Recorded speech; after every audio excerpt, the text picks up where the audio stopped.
Lester POV. Hindi ko akalain na napakatalas na pala ng pakiramdam ni Lucas, ngayon. Iba yata talaga ang nagagawa ni Alexa sa kanya. Mabilis ko siyang iniwan sa kanyang opisina, dahil na rin ayaw kong sagutin ang kahit na anong tanong na gusto niyang ibato sa akin, kung related rin naman iyon kay Selena. Hindi ko alam kung ano ang nangyari sa akin ng mga oras na yon, at bigla ko na lang nahalikan yung bata. Shit. Bata talaga. Ang bata naman niya kasi talaga. Kasing edad lang sila ni Alexa, at nahihiya ako sa sarili ko, na nakakaramdam ako ng kakaiba sa kanya. Ayaw ko sanang mag-aya kay Lucas, na alam kong nahihirapan. Oo, naiintindihan ko ang ikinakatakot niya, at alam ko rin na may basehan iyon.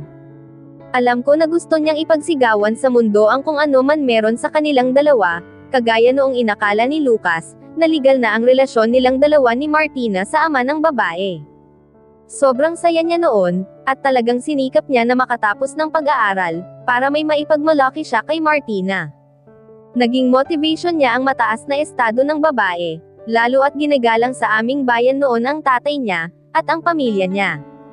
Ang hindi niya inakala at hindi ko rin naman inakala, ay isang balat kayo lamang pala iyon.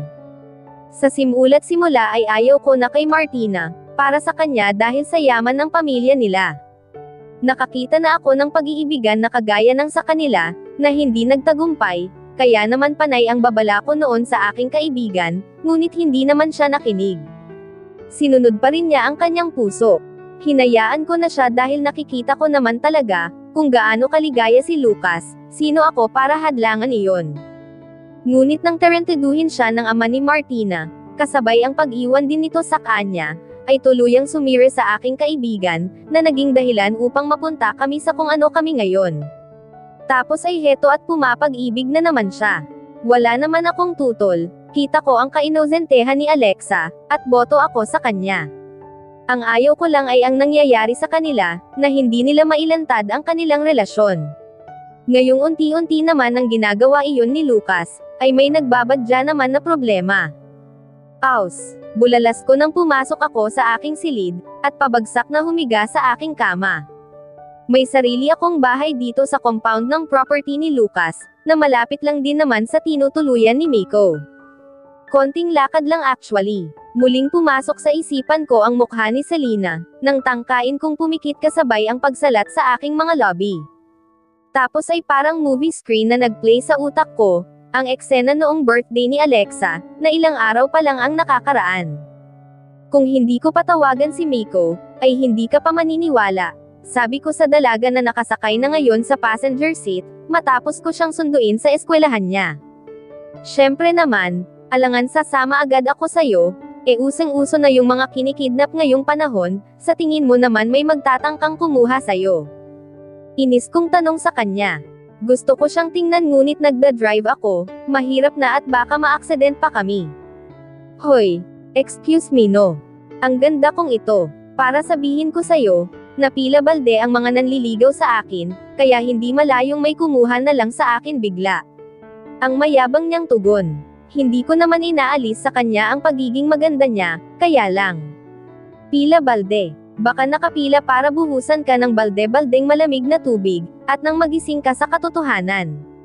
Biglang gumwang ang sasakyan, nang bigla niya akong hampasin na ikinagulat din niya, ay. Tili niya sabay hawak sa aking braso. Ano ba kasi ang naisip mo, at hinampos mo ako? Ang lakas-lakas pa, ano ka ba, lalaki? Yamot kong sabi habang kinakalma ko ang aking sarili.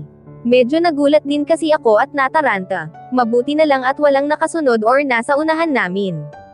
Kung hindi ay nako, ewan ko na lang sa babaeng ito. Nakarating kami ng bahay ko, at nagstay muna kami habang inaayos pa ni Nati ang mga kakailanganin. Para sa birthday ni Alexa, ikaw lang mag-isa ang nakatira dito. Oo, sagot ko sabay tingin sa kanya na iniikot ang paningin sa kabahayan. Ang laki tapos ikaw lang mag-isa. Nasaan ang asawa mo? Wala kang anak. Mukha ba akong may anak sa'yo? Tanong ko.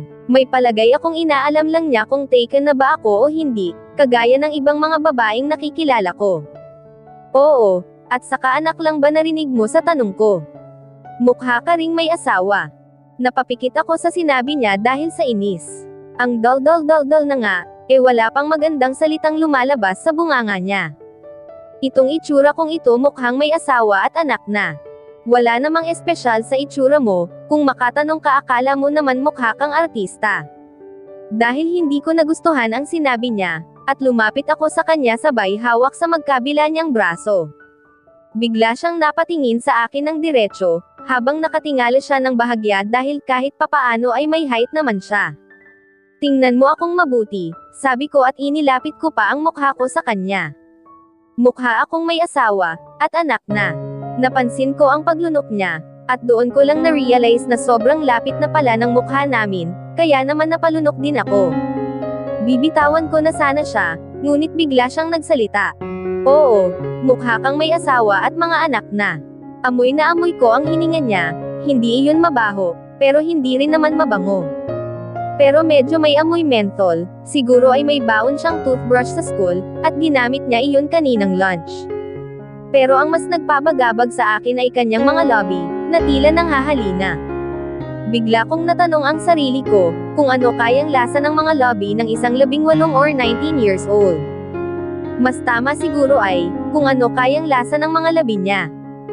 Nakipaglaban siya sa akin ng titigan, na tila naghahaman, ngunit ako na rin ang umiwas, dahil sa pag-aalala na baka hindi ko makontrol ang aking sarili. Hindi ako santo at mas lalong hindi ako mabait sa kama. At ang tinatakbo ngayon ng utak ko, ay wala na sa hulog kaya mabilis ko siyang binitawan. Bahala ka kung ayaw mong maniwala. Tapos ay hinila ko siya palapit sa couch, at saka iniupo doon. Maupo ka lang dyan, at hintayin mo ako, sabay na tayong pupunta sa bungalow, kung saan nakatira si Miko. Hindi ko na hinintay ang sagot niya, at iniwan ko na siya para pumunta sa aking silid at naligo. Iba na kasi ang init na nararamdaman ko. Hindi pwede iyon dahil kaibigan siya ni Alexa, at ayaw ko ring magalit sa akin si Lucas kung sakali. Tinagalan ko at nagbabad talaga ako, hanggang sa kumalma na ang alaga kong, wala akong kamalay-malay ay nagwawala na pala. Regular naman akong may babae, bakit ganito ang nararamdaman ko sa kanya? Pagpunta ko sa living room ay nadatnan kong nakapikit si Selena, napakamot ako ng ulo sa pag-iisip, kung gigisingan ko ba siya o hindi. Tinitigan ko muna siyang mabuti, at hindi ko mapigil ang mapalunok, dahil sa ganda niya. Totoo yata yung pila baldea. Pinagsawa ko pa ang aking mga mata, sa kagandahang nasa harapan ko, na mabilis ko ring pinagsisihan, dahil bigla itong nagdilat ng mga mata at huling-huli niya ako. Anong tinitingin-tingin mo dyan? Tanong niya sabay ayos ng upo. Ano pa, di yung laway mong tumutulo. Dahil alam kong sisigot siya, ay agad ko siyang tinalikuran para hindi niya makita ang ngiting samyulay sa aking mga labi. Hindi ko maiwasan ang ganda niya talaga. Anong tulo laway pinagsasasabi mo? Wala naman. Sigaw niya habang nararamdaman ko ang pagsunod niya sa akin. Sa likuran na kami dumaan, dahil mas mabilis doon ang daan papunta kay Miko.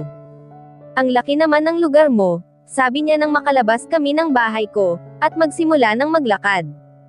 Nang lingunin ko siya ay panay din ang ikot ng ulo niya. Mabali yang leeg mo, sito ko sa kanya. At isa pa, hindi ito akin, nakikitirik lang ako ng bahay. Partly true naman iyon. Pero si Lucas mismo ang nagsabi sa akin, na pwede kong angkinan ang ibang parte na property niya dahil magkaibigan daw kami, at wala naman daw siyang ibang pagbibigyan ng mga iyon. Wala rin namang interes si Sandicho dito, lalo na ang ama nila, kaya naiintindihan ko kung masabi man niya sa akin iyon. Para nagagandahan at nalalakihan lang sa paligid hiem. Inungusan pa niya ako pagkasabi nun, kaya naman napailing na lang ako, habang patuloy na kami sa paglalakad. Ate Selena, bulalas ni Miko pagkakita sa dalaga. Mabilis itong lumapit at yumapos sa babae, na hindi ko man gusto ay nakaramdam ako ng pagkainis. Ayaw kong may lalaki na yumapos sa kanya, kahit na bata pa. Saka kahit na 10 years old pa lang si Miko ay mukha na itong teenager. Malaking bulas, kaya hindi ko alam kung bakit maliit lang si Alexa. Wala naman din nakukwento sa akin ang bata, nang tungkol sa pamilya nila kaya hindi ko alam, kung kanino sila nagmana. Kumusta ka, Miko? Ang laki mo na at saka mukhang ang bango mo pa. Sabi naman ni Selena, At inamoy pa talaga ang bata. Naligo ako at lahat ni hindi man lang niya ako sinabihan ng mabango din. Ano ba naman ang nasa isip ko, para na rin akong bata.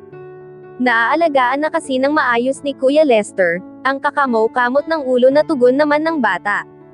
At doon pa lang, alam ko na agad na may pagtingin ito sa dalaga. Aba, mabait ka rin naman pala, nagsalubong ang kilay ko sa sinabi niya, bago ako umiling. Pumasok na tayo. At iyon na nga ang ginawa namin. Ready na ang lahat ng kailangan, kaya naman wala na rin kaming ginawa kung hindi ang hintayin na lang din sila Alexa, at Lucas. Habang naghihintay ay nagkwentuhan ang dalawa. Mas lalo kong napatunayan na may gusto nga si Miko kay Selena. Kuya Lester, na-perfect ko nga pala yung test namin kanina. Salamat sa pagtuturo mo, ang nagmamalaking sabi ng bata. Kahit na alam kong thankful talaga siya, dahil lagi naman niya akong ina-update sa mga quizzes, at exams niya ay mas lamang doon ang pagyayabang sa dalaga. Sigurado ako na ginawa niya iyon, para humanga sa kanya si Selena. Wow, talaga, ang galing mo talaga, sabi ng dalaga, sabay yapo sa ulo ng bata. Naisip ko na lang na sana ay ulo na lang ako ni Miko. Ano ba ang naiisip ko? Syempre naman, gusto kong matulungan si Ate Alexa. Gusto kong maging proud siya sa akin, at ikaw na rin. Alam mo naman na kayo lang ang pamilya ko, sagot ni Miko. At isa pa, ayaw kong masayang ang pagtuturo sa akin ni Kuya Lester. Lumangon sa akin si Selena, ngiting-ngiti ito, kaya naman medyo natulala ako. Medyo lang kasi bigla siyang nagsalita. Akalain mo, may utak din pala kahit may edad na. Ang sarap patunayan sa kanya ng stamina ko, dahil sa sinabi niya. Pero kailangan kong magtimpi at isipin si Alexa, at Lucas, na sa wakas ay nag-text na at sinabing parating na sila.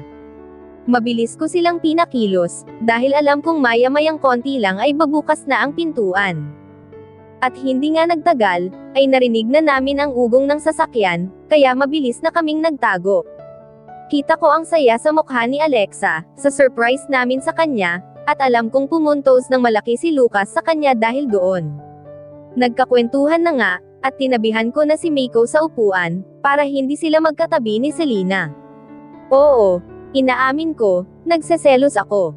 Pero don't get me wrong, napamahal na rin sa akin ang bata, at tinuturing ko na siyang kapamilya. Kaya masaya pa rin akong panoorin siyang kumakanta, kahit na alam kong para kay Selena ang kanta. Tumayo si Selena para sundan si Alexa.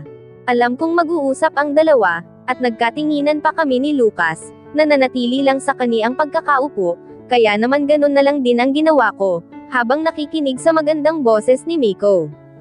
Nang bumalik si Alexa ay saka ako tumayo, para tingnan si Selena na naabutan kong nanginginain.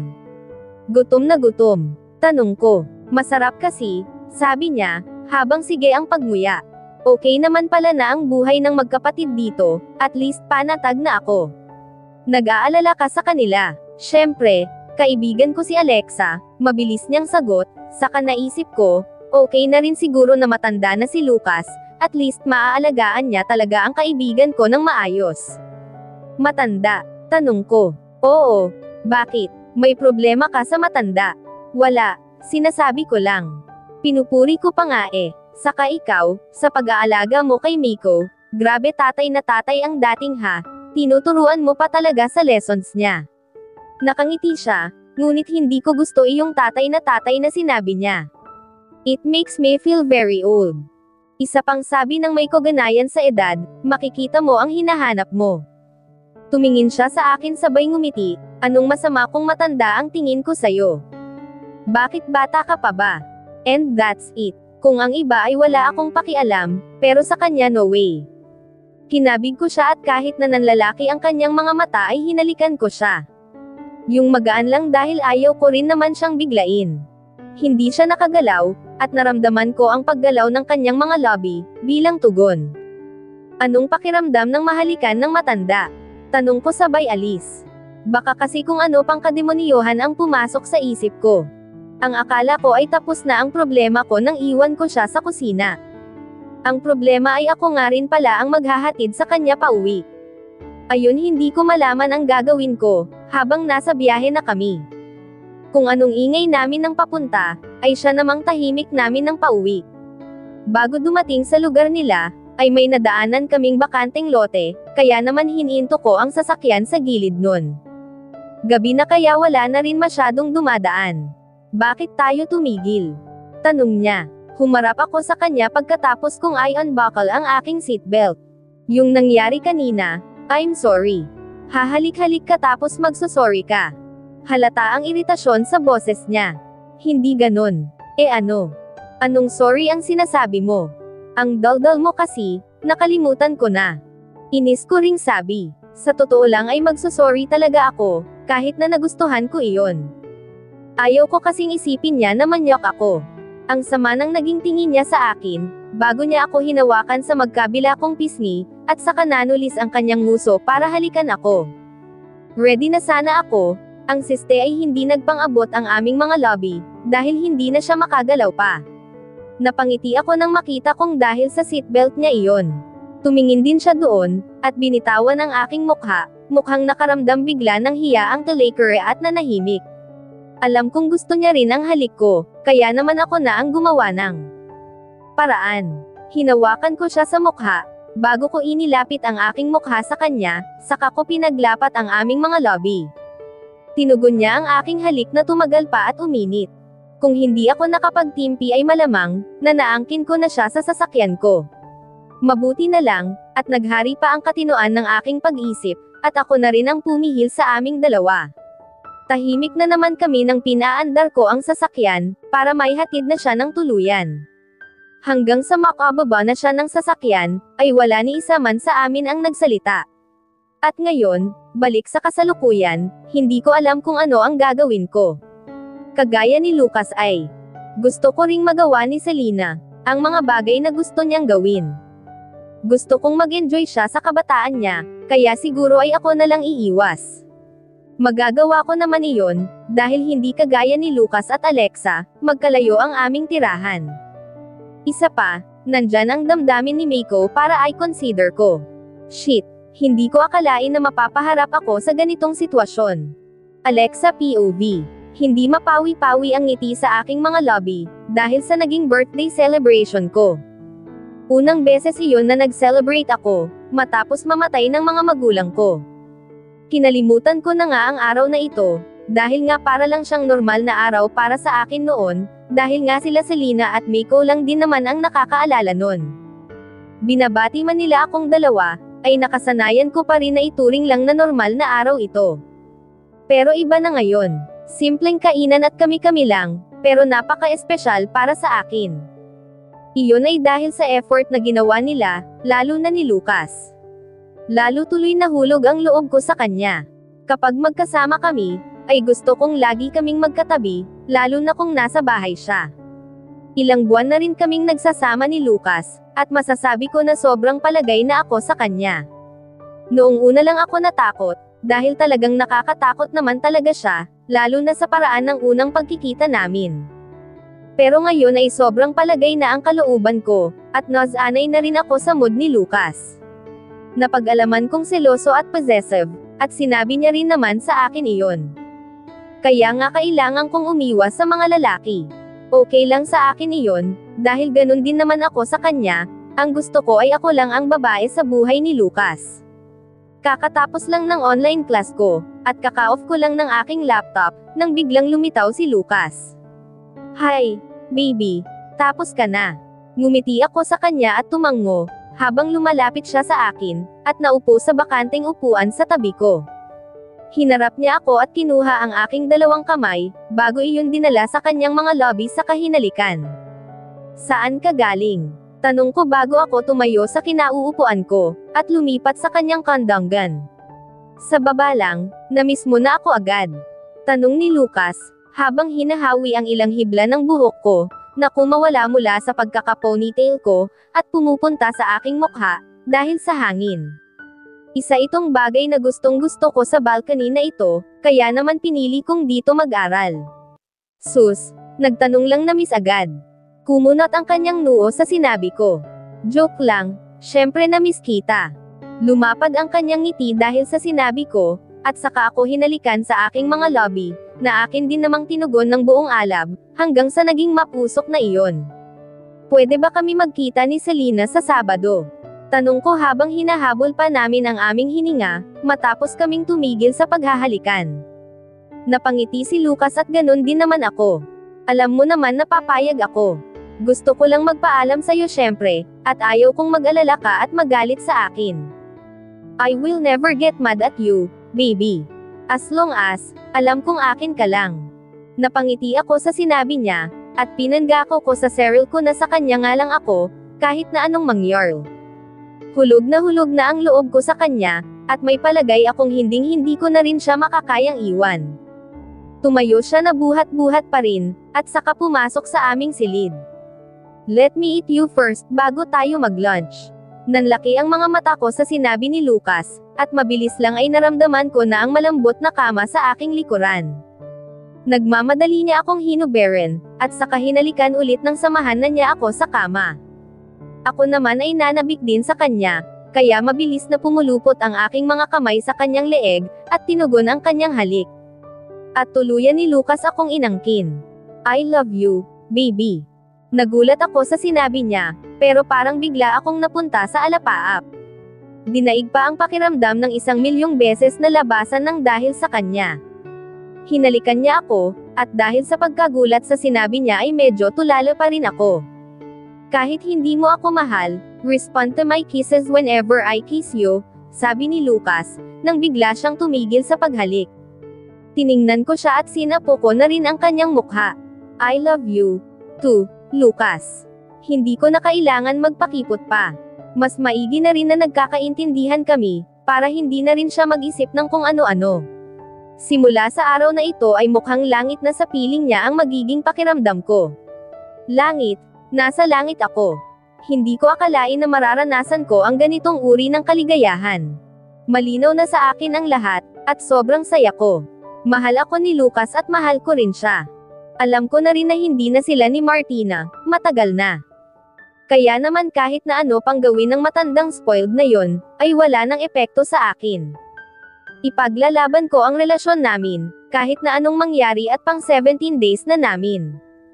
Mukhang bibilangan ko talaga ang bawat araw, ng pagiging magkatipan namin, dahil sa sobrang excitement ko. Syempre, first boyfriend ko siya, at second girlfriend naman niya ako.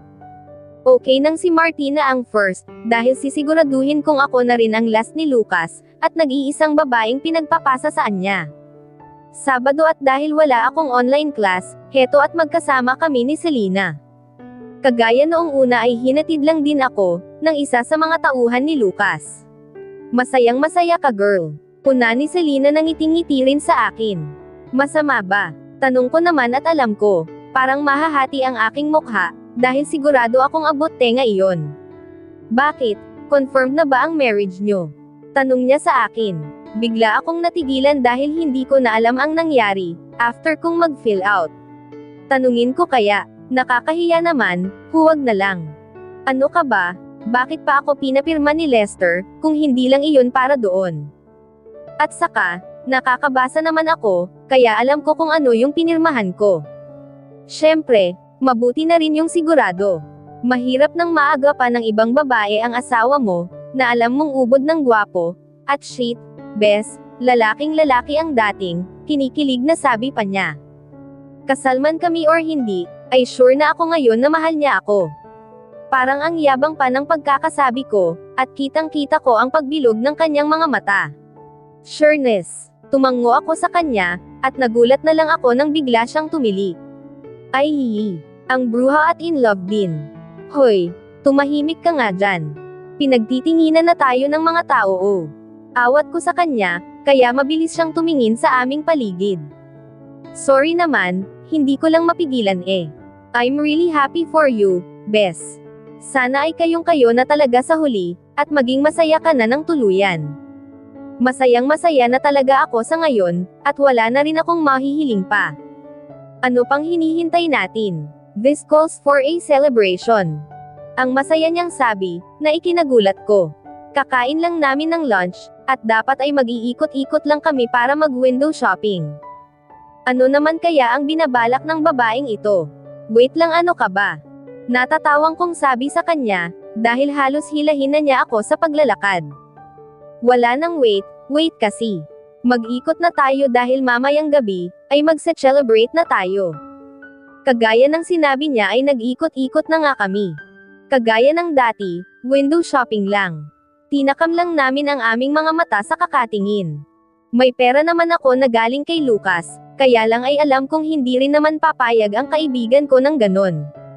Sumunod lang ako sa kanya ng sumunod, kung saan man niya ako dalhin, at hindi ko alam kung ano ang na-take niya, at tila napaka-hyper niya. Mukha din itong masaya sa hindi ko malamang dahilan. Hapon na at gutom na kami pareho sa kakaikot. Nagpunta rin kasi kami ng arcade at naglaro, minsanan lang ito mangyari, kaya dapat lang nalubos-lubusin na rin. Yan, dito na lang tayo, sabi ni Selena, nang mapadaan kami sa isang fast food chain. Okay lang naman sa akin, dahil hindi naman ako nakakapasok sa ganitong establishment talaga. Dati kasi kaysa igastos ko dito ang pera ko, ay inilalaan ko na lang sa pag-aaral ni Miko. At ayun nga, nakukuha pa ng tita Soledad ko. Masyadong maraming tao, kaya naman ako na ang pumila na medyo mahaba rin, para mag-order at si Selena naman ang naghanap ng mauupuan namin. Mas mahirap kasing maghanap ng mauupuan, kung may dala-dala na kaming pagkain. Isa pa, paano kung wala kaming makuha, edi nakatayo. Kaming lalafang. Habang naghihintay ako ay nakatanaw ako ay Selena, sinusundan ko kung saan man siya makakita ng pwesto. Hanggang sa tumigil siya sa isang lamesa, na may mga nakaupo pa, at mukhang balak pa yatang maghintay doon. Ikinibit balikat ko na lang iyon, at saka tumingin sa mga menu, na nasa itaas na bahagi ng counter. Namili na ako dahil sigurado namang burger, fries at soft drinks lang din naman ang sa kaibigan ko. Hindi nagtagal ay naka-order na ako, at ang pwestong kinuha ni Selena, ay wala na ring tao at malinis na. Binantayan mo talaga no? Sabi ko sa kanya. Hindi sila naman ang may sabi na patapos na sila kaya hinintay ko na. Sagot naman niya na tinanguan ko lang. Pang-apatan ang table namin, kaya kung may gusto man na makishare kung sakali, ay wala namang kaso. Nagsimula na kaming kumain, nang biglang may maglapag ng tray na may laman din burger, fries at drinks. Pag-angat ko ng tingin, ay ang nakangiting si David ang nakita ko. Pwede makishare. Wala na kasing bakante Kakamo-kamot pa ito ng kanyang ulo, kaya natawa kami ni Selena. Oo naman, sir, bulalas ng kaibigan ko. Pagkatapos nun ay tumabi na sa akin si David, na medyo ikinabahala ko.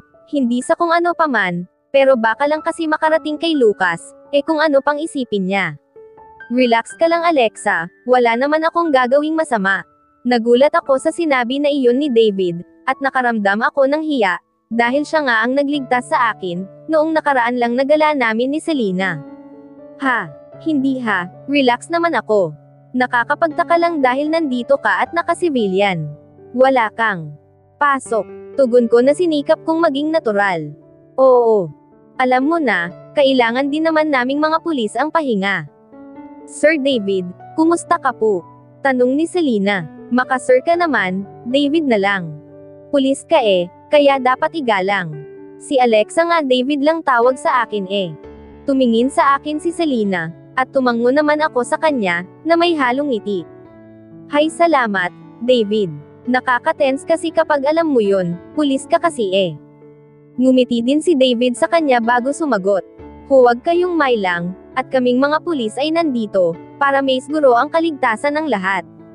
Sobrang bait ni David, kaya naman magaan din ang loob ko sa kanya. Kumakain na kami, nang bigla akong may maalala. Kumusta na nga pala yung tungkol sa aksidente ng parents ko? Oo nga pala. Akala ko kasi ay pupunta ka sa presinto. Pasensya na, hindi ko na nagawa, dahil busy ako sa trabaho, at sa pag-aaral ko na rin. Anyway, may ilan na akong nakausap na possible witness, kaya lang ay mukhang hindi na nila maalala ang pangyayari, ang tagal na daw kasi. Pero may pupuntahan akong isa, na ang sabi ng ibang nakausap ko ay siya daw nakasaksi, sa lahat ng pangyayari. Talaga? Excited kong tanong, at tumango naman ito. Wow bes, sa wakas, Magkakaroon na rin ng lead ang aksidente ng mga magulang mo, masayang sabi din ni Selena. Nakaramdam ako ng sobrang kasiyahan, dahil sa balitang ibinigay sa akin ni David. Matagal ko nang gustong malaman ang nangyari sa mga magulang ko, ang mahuli ang kung sino mang may kinalaman sa pagkamatay nila. Kung sana man lang ay itinakbo niya sa hospital ang nanay at tatay ko, after niyang mabunggo, edi sana ay buhay pa ang mga ito. Ayon sa doktor ay naubusan daw sila ng dugo.